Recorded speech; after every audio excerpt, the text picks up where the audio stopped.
All right. Let's see if are we fired up yet? Test 1 2, test 1 2. There it is. It's there, barely.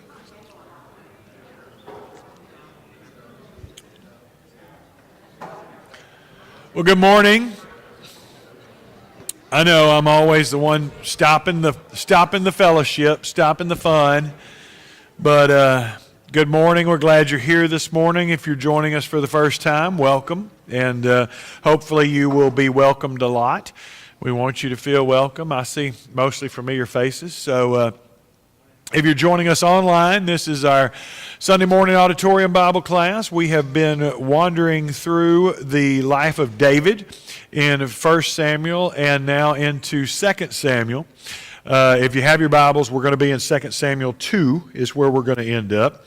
And just to set the stage, at the end of 1 Samuel, Saul and Jonathan, as well as a couple of other sons of Saul, died in battle. And so Israel is without a king. And there's a lot of upheaval going on in the country. David at this time is still living in Ziklag, in a city of the Philistines, where he had fled from Saul and had been living for quite some time. And so he is trying to decide now that he knows Saul is no longer pursuing him. What do I do next? And that's where we pick it up in 2 Samuel chapter 2. As David has learned of Saul's death, he has mourned for Saul and Jonathan. And in chapter 2, verse 1, it happened after this that David inquired of the Lord, saying, "Shall I go up to any of the cities of Judah?" And the Lord said to him, "Go up." David said, "Where shall I go up?" And he said, "To Hebron." So David went up there, and his two wives also, Ahinoam the Jezreelitess, and Abigail the widow of Nabal the Carmelite. And David brought up the men who were with him, every man with his household. So they dwelt in the cities of Hebron. Then the men of Judah came, and there they anointed David king over the house of Judah. So let's stop right there. There's a lot of political intrigue in this chapter before we get into more good stuff. So we're going to wade through that just a little bit. The first thing you notice in verse 1, David inquired of the Lord. We have pointed out numerous times that David goes one way or the other. He either reacts or he inquires of the Lord. And most of the time, his decisions are indicative of which way he chose to go. If he is just reacting and in fight or flight mode, he usually doesn't make the best decisions. If he inquires of the Lord, it usually works out better for him. And we find that he makes better decisions. And so he asks, there's a little bit of a translation note I want you to catch. Shall I go up to any of the cities of Judah? It is, the actual translation is, shall I go up into any of the cities of Judah? Now that doesn't sound like it's that big a deal, but he's asking, should I move? He's not just saying, should I go visit one of the cities? He's saying, is it time to move back into Israel? Shall I go up into one of the cities of Judah? And so he's asking, is it time to go home? Is it time to move back? And he gets his answer and makes the move. Now, here's the first question I want us to discuss this morning.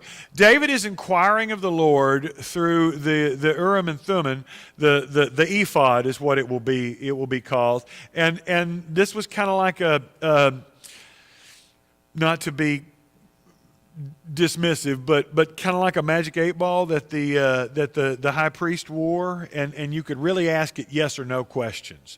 That's not how it's portrayed it doesn't say go to Hebron. He probably asks, should I go to this city? Should I go to this city? Should I go to this city? And it would give a response based on that. Jason? Ephod? Urim and Thummim? Urim? Yeah, that's what they called the stones. We don't really know how they worked because it doesn't really tell us. We just kind of know. And so everything we understand is by conjecture. There's not a direct explanation of how this thing worked, but we know it was a way to discern the will of God. It'll also be called oracle and things like that, but we don't have that, right? We don't have ephods. We don't have Urim and Thummim. And so as believers who want to, as David, inquire of the Lord, how do we do that? I mean, yeah, we pray. But how do I hear back?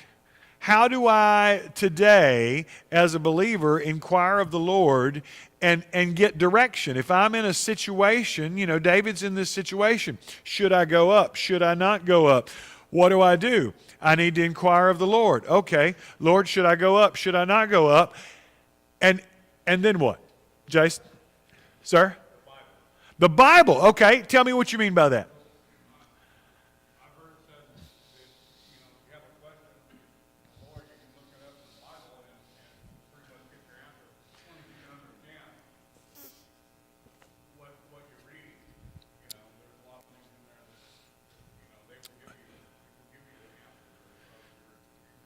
Right. Okay. Jason says the Bible, and I agree with that.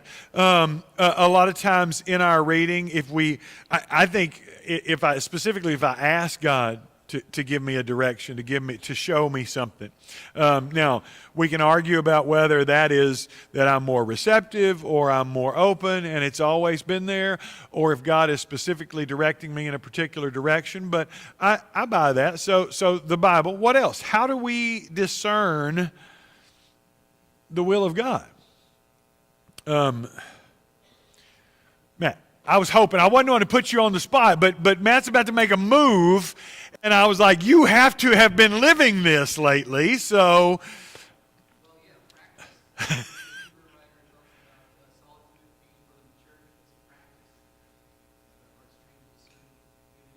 Okay.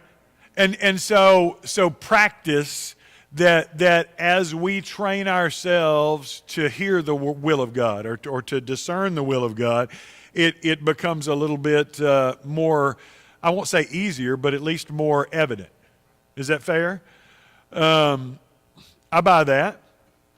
I remember when we had a really tough decision. We were trying to decide what we were going to do when I had the opportunity to go back into preaching. I was in education, but it meant a move to West Texas, and we didn't know anybody we knew one family, but we didn't really have connections in West Texas, and it didn't really make a whole lot of sense on paper, and so like literally every Sunday. The church we went to did like we do here, where they have people at the back of the room to pray with. And I was going back praying with people every Sunday, because I wanted all the help I could get. I need to know what to do. And it seemed as if, and I don't know whether I was just open to it or if God was literally, but it seemed like every Sunday there was something. The preacher preached on Abraham and being called out of the land of your fathers, or there was something about hearing the will of God, it's like every week at some point, whether it was the communion talk or a prayer or the sermon itself or whatever, or song, but at some point Hillary would be jabbing me in the ribs. And I'm like, I don't need you and God jabbing me in the ribs. I got it. I'm not that thick. But you start hearing things. I think that's that practice. I think it's being open to the will of God. What else, Norma?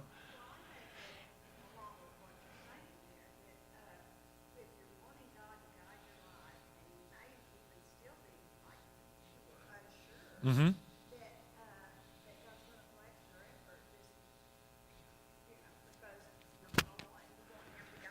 Absolutely. That if you're asking God to bless your efforts, that if you're living your life to follow God, that and I don't want to say sometimes, but sometimes it doesn't matter. I mean, I'll have college kids sit in my office, and I don't know whether I should take Kim to and What do you think God thinks about? I don't think God cares. I mean, that sounds awful. But I think unless there is one of these choices that is directly contrary to the will of God, and that's where the Bible comes in. But should I date this guy or that guy? I don't. I don't know that that's man. Yeah.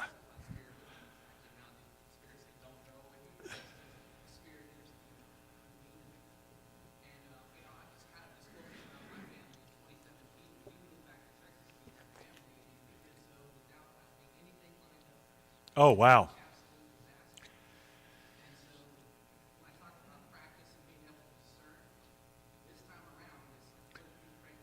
Yeah. Wow.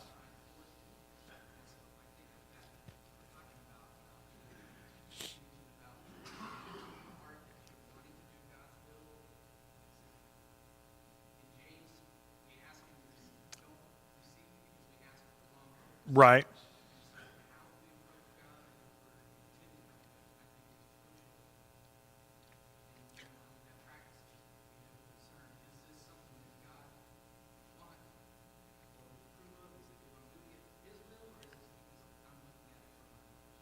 How we approach God, I think there's something to that in that am I doing this for my own wants, needs, desires, or am I trying, as Norma was talking about, am I trying to follow the will of God? Am I trying to discern the will of God? I think you see that in David right here in 2 Samuel 2. Is it time for me to go back? He doesn't ask, is it time for me to get crowned king now, God? That's not what he asks. Is it time for me to go back to the cities of Judah? And that's a little bit, he's not grasping for power or prestige as much as he is, where do you want me to go next? And I think there's something to that. The way that I ask or my own motives can sometimes determine. I think God is faithful and does answer. The problem is God doesn't always answer on my timetable, right? If you think about this, David is about to be crowned king of one tribe, right? Judah.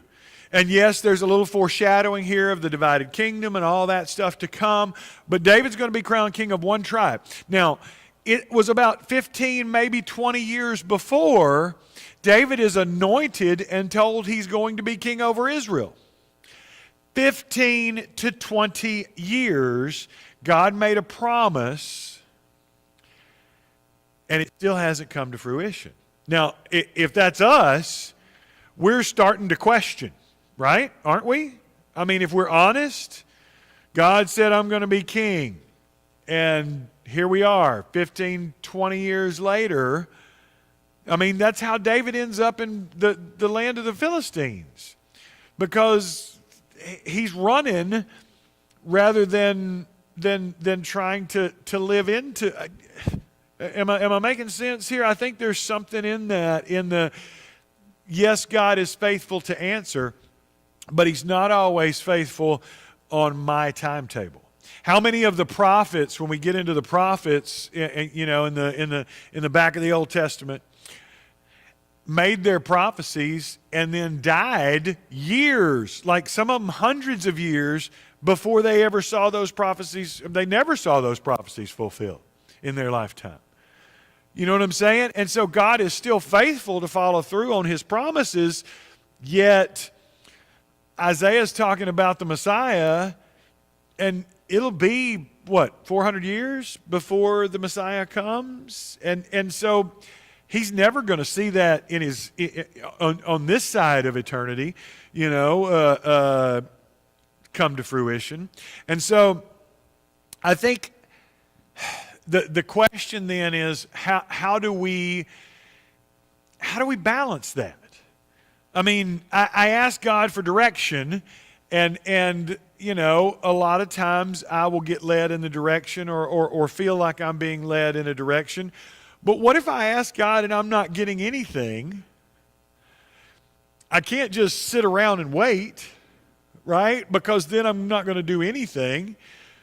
God's going to be faithful to answer my prayer, but it may not be on my timetable. I don't know how. I think there's something here in that David waits on the Lord. You notice that? He doesn't jump in and try to make it happen. And how many times have we seen, like Abraham and Sarah, for example, with God promised them a child. It didn't happen in the timetable they thought it should, and so they start manipulating things. Well, go sleep with my servant here, and that'll fulfill God. We're going to help God out, and that doesn't work out right because that's not God's plan. And David doesn't do that. He doesn't just say, well, I'm going to go straight up into Israel and take my place as the rightful king, because that wouldn't have worked at this time. He is waiting and seeking the Lord and taking it as it comes. I mean, what does Peter say in 2 Peter? God is nobody? The Lord is not slow. Thank you. There you go. The Lord is not slow in keeping His promises, or lax concerning His promises, as some understand slowness.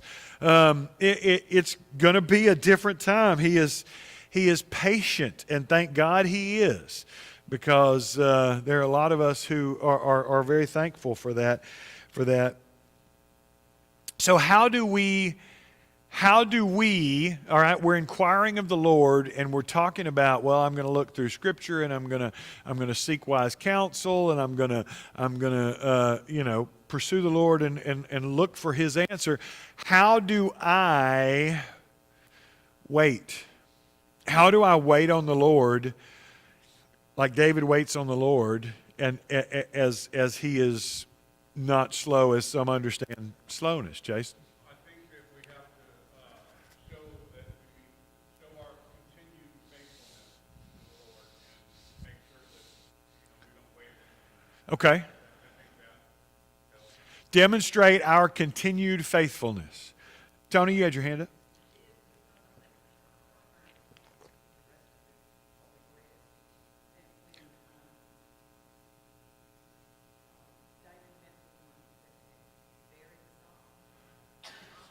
Uh-huh.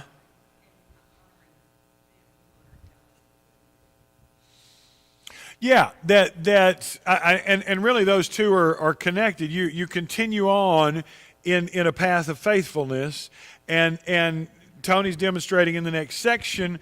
He's gonna grab these guys from Jabesh Gilead who risked their lives to honor Saul's memory, and he's going to honor them himself, and that is once again continuing in that path of faithfulness. Ewan?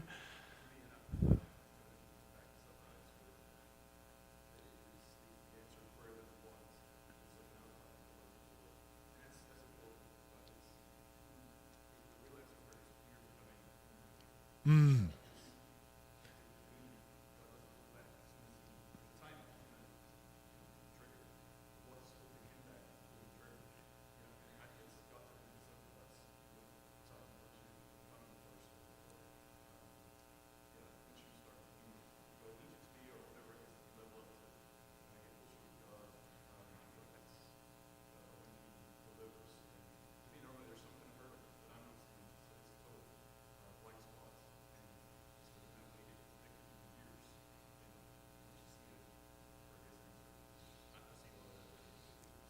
That, and I'm going to try to restate this for everybody else, but sometimes it's me becoming the person God needs me to be in that place to get what I'm asking. That's an awful way. Ewan said it much more eloquently than I just did. But the idea that, I mean, we've talked about this. David gets pulled into the wilderness, and there's a lot of this is character formation. I mean, when he comes off of fighting Goliath, he's not ready to be a king. I mean, look at his reaction to Nabal when Nabal rejects him. And says, who is this David? David's ready to kill this dude just for disrespecting him. That's not what you want as a king. You know, you want somebody with a little bit more patience. And he's learning those things throughout all of this time in the wilderness. God's preparing him to be at a place where that can be answered. Makes sense to me. When I first came out of school in 1997, actually, I interviewed with 3 churches to be a youth minister.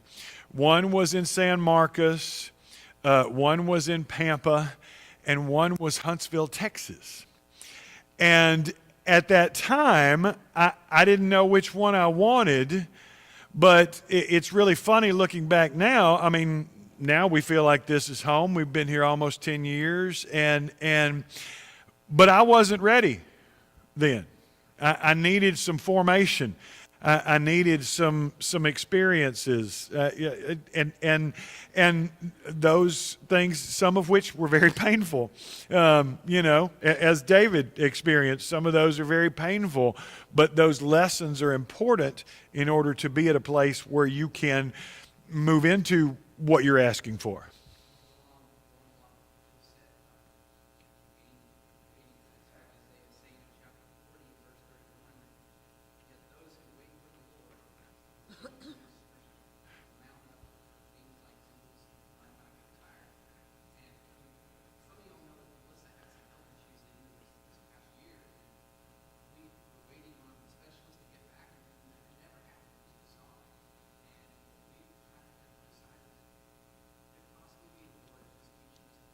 Wow.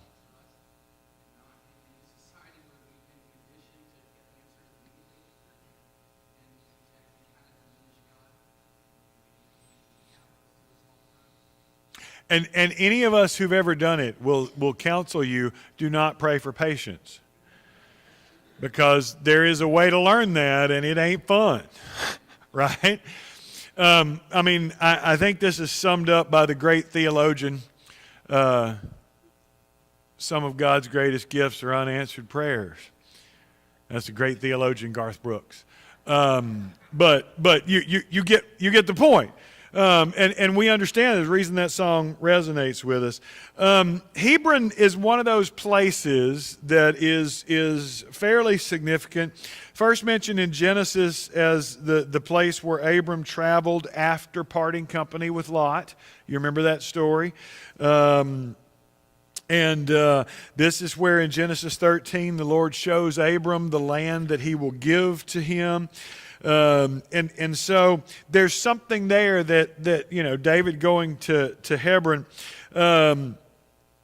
and there's some continuity, I guess, is important. I'm going to skip over some stuff because some of that you don't really care about. Hebron was part of the parcel of land that's given to Caleb in Joshua.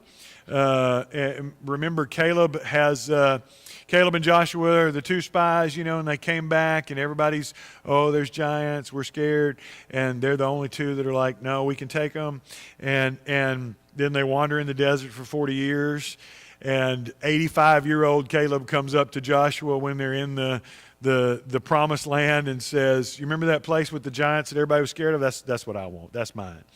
And then he goes and starts killing giants. And I love Caleb. That dude's, he's awesome. But the point is, it was very abundant. So it will later in Joshua be designated a city of refuge, where you could go if somebody's trying to kill you. and that's a whole different story. But David moves back into Hebron with his 2 wives, and all his men bring their families. They all move in and settle back in Judah. And then the men of Judah come and say, we're going to anoint you king over us. And so he then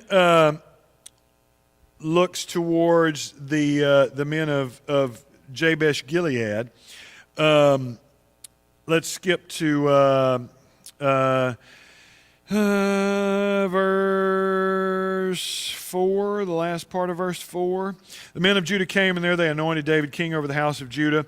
When they told David it was the men of Jabesh Gilead who buried Saul, David sent messengers to the men of Jabesh Gilead and said to them, may you be blessed by the Lord because you showed this loyalty to Saul, your Lord, and buried him.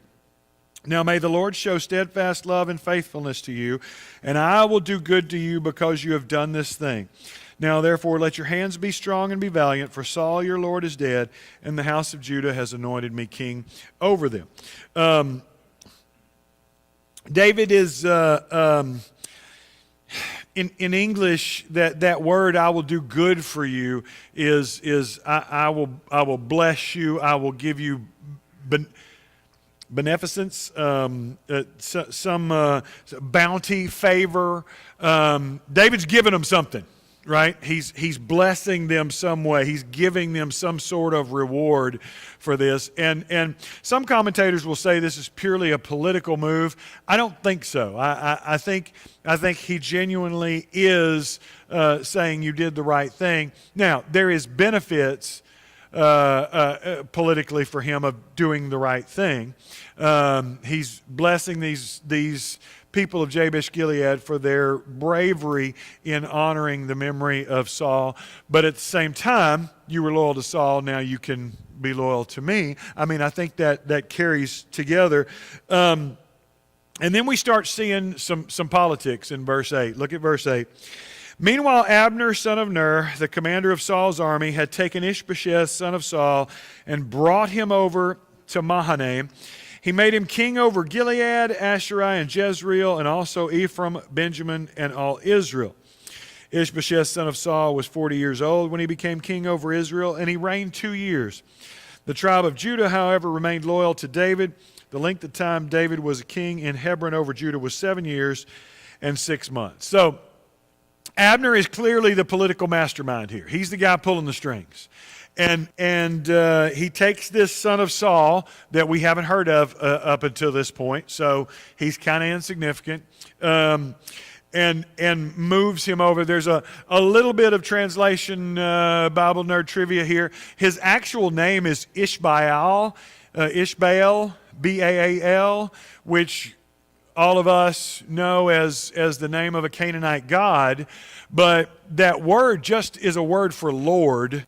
And so I'm pretty sure when Saul was naming him, that wasn't what was, I'm sure Saul didn't name his wife or whoever named him, but some editor came along and decided we don't want this in here because that's going to confuse the reader, and changed it to Bosheth, which is a word for shame. So now he's son of shame, or that's you know, but it's neither here nor there. It's just one of those interesting little things. Maybe I'm the only one that finds it interesting. There's a discrepancy between Ishbosheth's reign and David's reign. You see that? David reigns 7 years and 6 months. Ishbosheth reigns 2 years, but they're coming in at the same time. And how do you balance that? Well, you figure David has one tribe crowning him. It's pretty easy. Ishbosheth has another 11 tribes that are crowning him, and I'm sure Abner had to do some work, some political work to get all that support together, because eventually over all Israel. And so if it took 5 years to get all that together, then Ishbosheth reigning 2 years would kind of line them up a little bit more directly, and that's the consensus from all the scholars that I've seen. Verse 12, Abner, son of Ner, together with the men of Ishbosheth, son of Saul, left Mahanaim and went to Gibeon. Joab, son of Zeruiah, and David's men went out and met them at the pool of Gibeon. One group sat down on one side of the pool, and one group on the other side of the pool. Then Abner said to Joab, let's have some of the young men get up and fight hand to hand in front of us. All right, let them do it, Joab said. This is representative combat. Remember when David's fighting Goliath, Goliath comes out and says, send me a champion that we can fight. This is what they did, right? And instead of killing everybody, we're just going to kill a few people. And so these are these two guys, Abner and Joab, who are the generals facing off, and they're just being real cool about it, but let's have some of the young men entertain us by killing each other. And okay, that sounds fun. Let's do that. And they do. I mean, look at verse 15. So they stood up and were counted off, 12 men for Benjamin and Ishbosheth, son of Saul, and 12 for David. Then each man grabbed his opponent by the head and thrust his dagger into his opponent's side, and they fell down together. So that place in Gibeon is called Helkath Hazarim. Field of Flints is the translation of that name. I don't know whether it's because they were using flint weapons because this was an archaic form of combat, or if that just was a name for all swords and knives and whatnot. But there's a number of archaeological finds that show this was a common type of warfare, type of fighting in the Middle East. There are relief paintings in Syria, there's some Egyptian paintings, there's some Greek vase paintings, some Roman sculptures, and this kind of representative combat was common. And so they would send them out together, and they would all just kill each other, and last man standing won. And so I think there's something here, because remember, most of these, I think a lot of what Saul has left are the young men. Because remember, most of the Israelite army had been wiped out by the Philistines at this battle just not long ago, right? And so a lot of the seasoned soldiers were in that. Now David has a kind of an advantage because his guys have been, his 600 plus have been fighting together for years and have really become a unit, you know, and they're experienced soldiers, whereas we don't know what's left of the army that Abner is commanding. And so they all kill each other, and then it just evolves into a battle. Verse 17, the battle that day was very fierce, and Abner and the Israelites were defeated by David's men. The three sons of Zeruiah were there, Joab, Abishai, and Asahel. Now Asahel was as fleet-footed as a wild gazelle. He chased Abner, turning neither to the right nor to the left, as he pursued him. Let's stop here just for a minute. The three sons of Zeruiah, Joab, Abishai, Asahel. Joab is the commander, right? Often listed as Joab, son of Zeruiah. Abishai is one of David's 37 mighty men. We've talked about him multiple times. He's, again, one of those very hot-headed, you know. Multiple times David says, I'm not going to kill Saul. And Abishai's like, I'll go do it. It's not that big a deal. He's right there. I'll go kill him for you. You know, he's that kind of guy. He's going to save David's life later in chapter 21. He is pretty formidable in his own right, as he's listed among the mighty men. Asahel is also one of the 37 mighty men, and these are, Zeruiah is David's sister. If you find that in Chronicles, it's going to list these guys. It's going to list her. 1 Chronicles 2:16. Zeruiah is David's sister. So these guys are his nephews. That they're family. That's because you got to wonder at some point. You know, in chapter 16, he's going to say, what what do I have to do with you, you sons of Zeruiah? I mean, and you wonder, why is he putting up with all this? Well, you can't kill family, I guess. I mean, I guess you could, but why does he put up with them? Well, that's one of the reasons. They were hot-headed. In the very next chapter, David's going to say, these sons of Zeruiah are too hard for me. They're wearing me out. Over and over and over. So the battle breaks out, right? And in the course of this battle, David's men are winning. This is indicative of the civil war that's about to happen for a while as we change power. And so as everybody's fleeing, Abner is fleeing, and Asahel's right behind him, and Asahel's the fastest guy in Israel, And so he's closing the gap. He's getting closer and getting closer and getting closer. And we'll pick it up in verse 20. Abner looked behind him and asked, "Is that you, Asahel?" "It is," he answered. Then Abner said, "Turn aside to the right or to the left. Take one of the young men and strip him of his weapons." But Asahel would not stop chasing him. Again, Abner warned Asahel, "Stop chasing me. Why should I strike you down? How could I look your brother Joab in the face?" But Asahel refused to give up the pursuit. So Abner thrust the butt of his spear into Asahel's stomach, and the spear came out through his back. He fell there and died on the spot, and every man stopped when he came to the place where Asahel had fallen and died. So once again, he's running. Asahel's right closing on him. They're moving fast, and he does this. He's more experienced. He's, the general for a reason. And he does this little move where he stops suddenly, and the spear is where it is, and Asahel can't stop, and it goes into the soft part of the belly underneath the armor, underneath the shield, and goes all the way through, killing him. And verse 24, Joab and Abishai pursued Abner. And as the sun was setting, they came to the hill of Ammah near Giah on the way to the wasteland of Gibeon. Then the men of Benjamin rallied behind Abner. They formed themselves into a group and took their stand on top of a hill. Abner called out to Joab, "Must the sword devour forever? Don't you realize this will end in bitterness? How long before you order your men to stop pursuing their fellow Israelites?" Joab answered, "As surely as God lives, if you hadn't spoken, the men would have continued pursuing them until morning." So Joab blew the trumpet, and all the troops came to a halt. They no longer pursued Israel, nor did they fight anymore. All that night, Abner and his men marched through the Arabah. They crossed the Jordan, continued through the morning hours, and came to Mahanaim. Then Joab stopped pursuing Abner and assembled the whole army. Besides Asahel, 19 of David's men were found missing.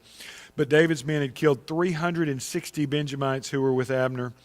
They took Asahel and buried him in his father's tomb at Bethlehem. Then Joab and his men marched all night and arrived at Hebron by daybreak. So, here we go. The battle is over, and because Abner says, "We're all Israelites. Why are you still doing this?" And it kind of jars Joab. Joab is one of those guys, he's in the heat of the moment. He's fighting, and he ain't going to stop until it's over, and it's only over when everybody else is dead. And that's just the kind of guy he is, and he's going. Plus, he's out for blood for his brother. And so he's not stopping until Abner finally jars him. Now, this killing of Asahel seems to be a minor note here, but it's going to become a major note later on, because Joab's not going to forget this. And he's going to hold this grudge, and he and Abner are going to have, as the kids say, they're going to have beef for a while. But remember the contrasts, right? We've talked all through this about how the writer of 1 Samuel and now 2 Samuel, we don't know if they're the same or not, but I like that contrast, David and Saul, and they like to, put those guys up against each other. And we see contrast between Abner and Joab. We see contrast between David and these two, David and the sons of Zeruiah, and the contrasts are set up so that we see, Abner is all about all this political scheming, whereas Joab is just this violence. He's just killing everybody, and I'll stop when they're all dead. And there's a lot going on here. Abner's going to exploit whoever he needs to, and we're going to see that in the coming verses as he even turns on Ishbosheth when Ishbosheth can no longer get him what he thinks he wants. He's going to try to flip-flop and switch sides. And it might have worked if he hadn't have killed Asahel. And Joab is just violence. He's going to destroy whoever gets in his way because that's just the way he goes. The war between the house of Saul and the house of David lasted a long time. David grew stronger and stronger, while the house of Saul grew weaker and weaker. And that's the beginning of chapter 3. Now, then it gets weird, because we were just told in chapter 2, David moves up to Hebron with his 2 wives. Then you get in chapter 3, verse 2. Sons were born to David in Hebron. The firstborn was Amnon, the son of Ahinoam of Jezreel. We know about her. The second, Chileab, the son of Abigail, the widow of Nabal of Carmel. We know about her. The third, Absalom, the son of Maacah, daughter of Talmai, king of Geshur. When did she show up? We don't know nothing about her. The fourth, Adonijah, the son of Haggith, another one. The fifth, Shephatiah, the son of Abital. And the sixth, Ithream, the son of David's wife, Eglah. These were born to David in Hebron. And you're reading this and you go, where'd all these wives come from? Just last chapter he moved up, he didn't have 2. And now he's got a whole bunch.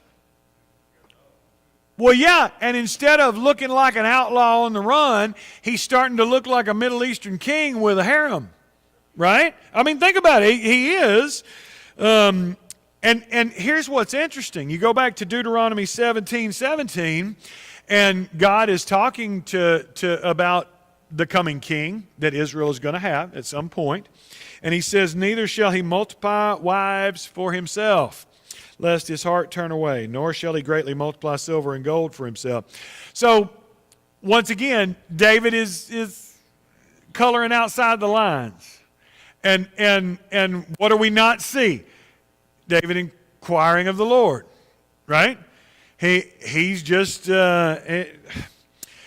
It's interesting because we don't see God directly condemning it.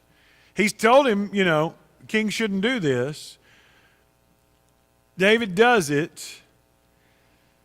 And while there's not direct condemnation, there will be consequences. Right? What was the scripture in Deuteronomy 17:17? Lest his heart turn away. We're going to see that as being a consequence. Where these kids are gonna cause him all kind of trouble. And we'll get into that later on. And we can talk about it. It's interesting though, and we're running out of time, that a lot of times God allows us to reap consequences for our choices. Instead of this perception that some people have that God's just up there, like a cosmic policeman with his lightning bolt, and he's just going to zap you every time you step out of line. He's told you don't do this for a reason. And when you do that thing that he told you not to do, bad things are going to happen, and you go, wow, God actually knew what he was talking about. And we don't have time for me to tell you stories in my life, but all of us can tell you, at some point, we did something we knew went against the Word of God, and we had consequences. And God doesn't just zap me because I messed up, but he does allow me to reap the consequences because he told me, don't do this. And you know, a lot of times you'll see people now, well, the Bible's just this book of rules, and God's just trying to make us all into you know, these little automatons, and that's one of the arguments you'll hear people make. No, he's not. He's telling you, if you do it this way, your life's going to be better. If you don't do it this way, you're still going to live, but it ain't going to be fun, you know? And we get that on some level. You know, if I read the owner's manual of my truck and it says put a certain type of gasoline in, you know, I can fill that tank with milk if I want to. I can. Now, if I do that, my truck's not going to run. There's going to be consequences. But there is no law that says you can't put milk in your gas tank. You know? And a lot of times I think it's stuff like this. He's saying, don't multiply wives for yourself because it's going to make your heart turn away. Not, if you multiply wives for yourself, I'm going to zap you down because you stepped outside of the, right? And what happens to David? His heart turns away. You know? And he starts living outside the lines. And once again, there's consequences. And sorry, that'll preach. We're out of time. And hey, we got pretty far. I'm proud of us. So we got almost into chapter 3, and that's progress for us. We're gonna leave it right there, and we will pick it up there next week. Thank you for your participation. And if we can get through the political intrigue and civil war, we'll get back into some good stuff here pretty soon. Thank you. You got about 13 minutes. We'll be back in here for worship. Thank you.